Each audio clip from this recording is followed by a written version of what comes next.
He is a part of the multi-talented soft rock legendary group Air Supply, Mr. Russell Hitchcock. Russell, how are we doing today, my friend? Very well, thank you. Very well indeed. Thank you, sir, for taking time out of your busy schedule to be a part of the 80s experience. I really appreciate it.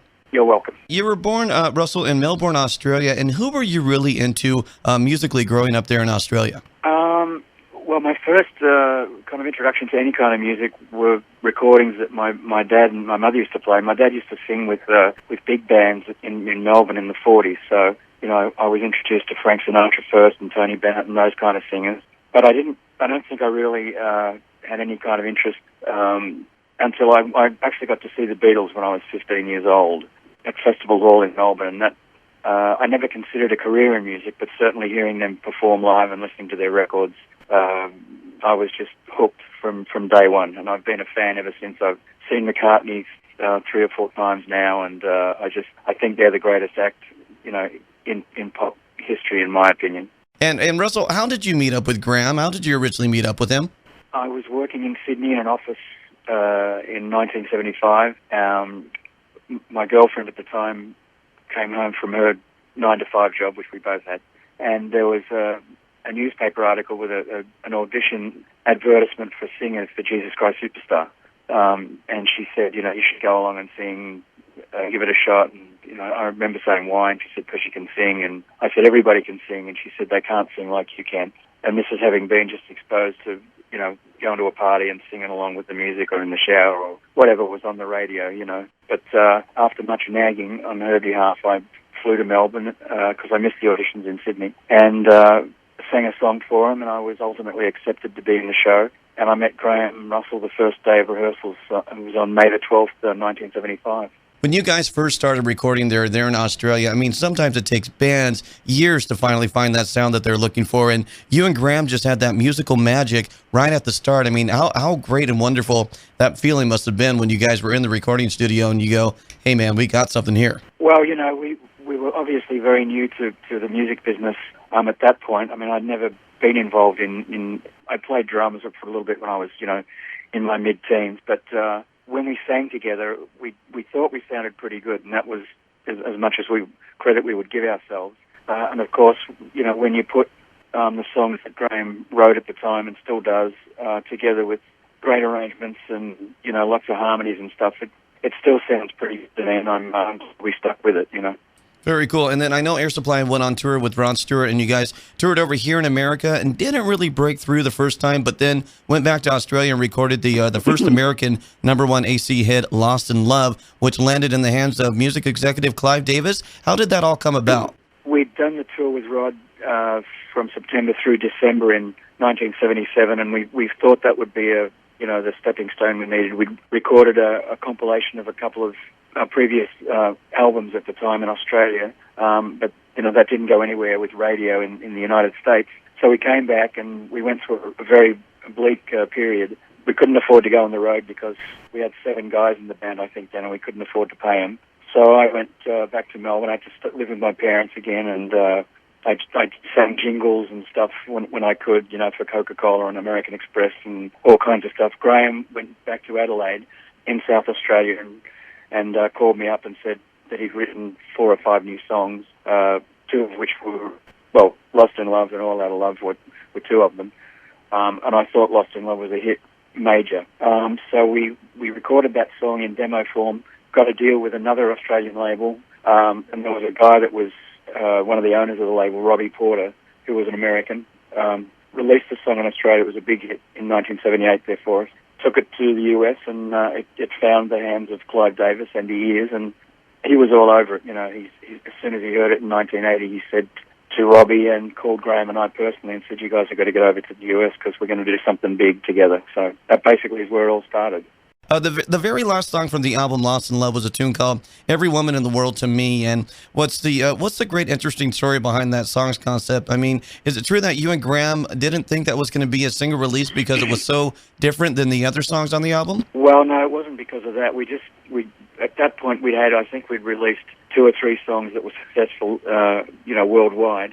And we just wanted to do something different. We were after kind of, a Sweet Dreams kind of thing, or something that was a little bit of a departure from the really lush ballad, straight ahead pop thing. And, the other thing was, I didn't really care for that song when I first heard it. It didn't meow. Of course, when it sells a couple of million copies and does what it did, then you love it to death. And it's been in the show since we released it. We couldn't not play it, or we wouldn't get out of the building alive. And it is a great song. And the machine that you and Graham have created over the years is just amazing. I mean, even if you didn't know you were listening to a song on the radio, that was Air Supply. You can always tell it's Air Supply from your distinctive sound. I mean, you guys are so different than anybody else out there. Well, we're very lucky in the regard that Air Supply in Graham Russell has, in my opinion, once again, it's one of the finest songwriters of pop music that ever lived. We're very blessed because our voices are still in good shape. The fact that he plays acoustic guitar upside down with the strings in the wrong order gives his strumming a very different effect on record and live. Just a bunch of things, but we're certainly. I mean, we've done the work after 37 years.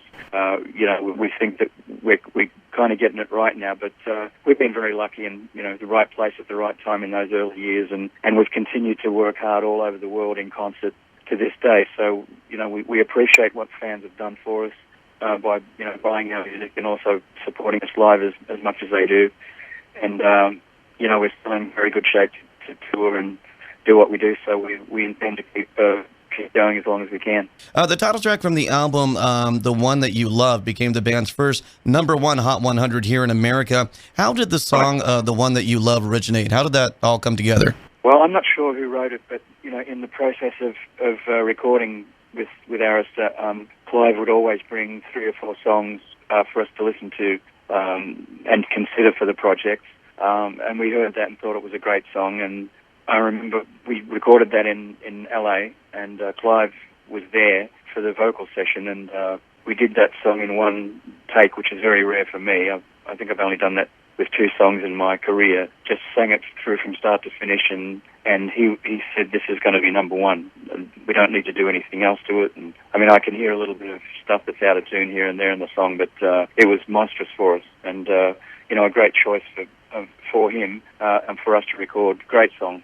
Yeah, it's a wonderful, wonderful song. And the sophomore single release from the album, One That You Love, was Here I Am, which is one of my personal all-time favorite songs. How did you and Graham come up with Here I Am?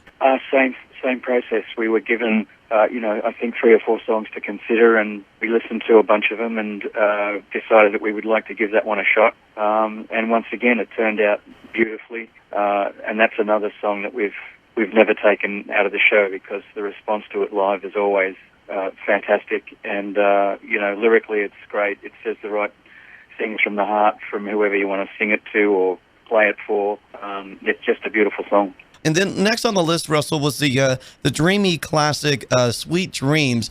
How was that song originated? Because off of that album, it sounded so different than the other tracks. And how did you guys come up with the idea to release that as another single? Well, that was the song that we wanted a bit earlier on than it was released, because it was different for us. I mean, it was very orchestral. In fact, on the Australian version, there's an extended instrumental in the middle of the song, but Clive thought it was a bit long for US radio at the time. I don't know where Graham. I mean, he wrote that. I don't know where he got it from, but we actually had stopped playing that for I don't know at least 5 years, but we put it back in the show about a month ago, and it's once again getting great response. And when you hear the recordings, the original recordings, and listen to them today, I think they really do stand up to the test of time, because they were, first of all, great songs, because if you don't have a great song, it's not going to do anything. But I think the production values certainly are as good as anything that's around these days. Yes, I agree, Russell. And Air Supply's last American top 10 hit here in America was written by songwriter Jim Steinman, called Making Love Out of Nothing at All, which was originally written for Meatloaf. Meatloaf passed on it, and then it was given to you guys. Is that how that story came about? Well, I'll tell you as much as I know about that. I'm not sure whether Meatloaf's involvement was to that degree. We were managed by a guy called Don Arden in the 80s who'd managed Electric Light Orchestra and Black Sabbath and Ozzy Osbourne and a bunch of other people. And after only a couple of albums of ours that were released, he said we should put out a greatest hits record. And, we said, "You're crazy. We've only been around for, a couple of years." And he said, "No, we're going to do this. I've spoken to Clive. He's into the project, but we want to put a new song on there, something that's really different for you guys. We flew to New York and we met with Jim Steinman. I think it was in an ice cream parlor somewhere, and we have disagreeing stories about each other because you can probably find out what he thought of us. But we thought he was very eccentric, and we listened to the song, and it was about 20 minutes longer than it is on the recording, which is way long anyway, because that's how Jim writes. But in any case, we thought it was fantastic, and it was a no-brainer. So we came back to New York after a bit, and we recorded the tracks for it.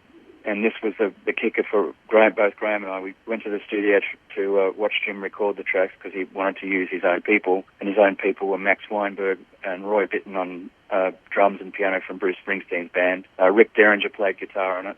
We just had great musicians all around the place. And it ended up, being a huge song for us. And in fact, I think it got to number 2 on Billboard, and the song that stopped it getting to number 1 was also a Jim Steinman composition, Total Eclipse of the Heart. So we were a bit annoyed that we didn't make it to number 1 with that, but a great song and a great composer again. Graham Russell, thank you so much for being a part of the 80s experience tonight. I really appreciate it. You're welcome, mate. Have a good evening, and hopefully we'll catch you down there.